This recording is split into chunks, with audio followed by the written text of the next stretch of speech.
আসসালামু আলাইকুম। আমি জয়ী হাসান। আপনারা দেখছেন বিদেশ টিভি। সংযুক্ত আরব আমিরাতে অবস্থানরত হাজার হাজার বাংলাদেশি শ্রমিক বর্তমানে একটি জটিল বাস্তবতায় পড়েছেন। বিশেষ করে যারা লেবার ক্যাটাগরির ভিসাধারী, তারা এখন এক কোম্পানি থেকে আরেক কোম্পানিতে যেতে পারছেন না, কারণ বর্তমানে বাংলাদেশিদের জন্য ভিসা ট্রান্সফার বন্ধ রয়েছে। অথচ ভারত, পাকিস্তান, নেপাল, ফিলিপিন্সের মতো দেশের শ্রমিকরা এখনও সহজেই কোম্পানি বদল করতে পারছেন। ফলে অনেক বাংলাদেশি প্রবাসী উন্নত বেতনের চাকরির প্রস্তাব পেলেও তাতে যোগ দিতে পারছেন না। তাদের মতে এই ধরনের সুযোগ কাজে লাগানো গেলে পরিবার যেমন উপকৃত হতো, তেমনি দেশে পাঠানো যেত আরও বেশি রেমিটেন্স। তারা কি ভাবছেন, কি বলছেন, চলুন শোনা যাক তাদের নিজের মুখেই। আসসালামু আলাইকুম। আমি দীর্ঘদিন যাবৎ সংযুক্ত আরব আমিরাতে আছি। ভালো কোম্পানি আমাদেরকে নিতে চায়, বেতনও বেশ ভালো, কিন্তু ট্রান্সফার ভিসা বন্ধ বলে কোম্পানিতে যেতে পারছি না। তাই আমার অনুরোধ, প্রবাসী কল্যাণ মন্ত্রণালয় ও দূতাবাস যেন ভিসা ট্রান্সফার চালু করার বিষয়টি নজর দেন। ধন্যবাদ। আসসালামু আলাইকুম।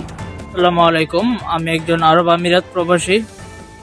ভালো কোম্পানিতে সুযোগ মানে শুধু নিজের জন্য উন্নয়ন না, দেশের জন্য উপকার।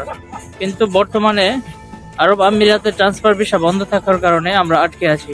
আমরা চাই পররাষ্ট্র মন্ত্রণালয় ও দূতাবাস এটার দ্রুত সমাধান করুক, যেন আমরা আমাদের কাজের মাধ্যমে দেশের মুখ উজ্জ্বল করতে পারি। আসসালামু আলাইকুম রহমতুল্লাহি ওয়া বারাকাতুহু। আমি একজন সংযুক্ত আরব আমিরাত বাংলাদেশি প্রবাসী। এখানে ভালো কোম্পানিগুলো থেকে ভালো ভালো কাজের অফার পাচ্ছি, কিন্তু বাংলাদেশি পাসপোর্টধারী বলে যেতে পারছি না। অন্য দেশের লোকজন ঠিকই যেতে পারছে, আমরা পারছি না। এটা সত্যি কষ্টদায়ক। তাই সরকারের কাছে অনুরোধ যান, দ্রুত আলোচনায় বসে এর একটি স্থায়ী সমাধান বের করেন। এই সমস্যার কারণে অনেক দক্ষ ও অভিজ্ঞ বাংলাদেশি কর্মী উন্নত সুযোগ থেকেও বঞ্চিত হচ্ছেন। তারা নিয়ম মেনে কাজ করতে চান, পেশাগতভাবে এগিয়ে যেতে চান, আর দেশকে আরও বেশি রেমিটেন্স পাঠিয়ে সাহায্য করতে চান। প্রবাসীদের এই সংকট নিরসনে এখন প্রয়োজন বাস্তবভিত্তিক ও দ্রুত উদ্যোগ। যেমন ভিসা ট্রান্সফার সুবিধা পুনরায় চালু হলে তারা সহজে উন্নত বেতনের চাকরিতে যেতে পারবেন, পাশাপাশি বাংলাদেশের অর্থনীতিতেও আরও বড় ভূমিকা রাখতে পারবেন। বিদেশ টিভির পক্ষ থেকে আমি জয়ী হাসান।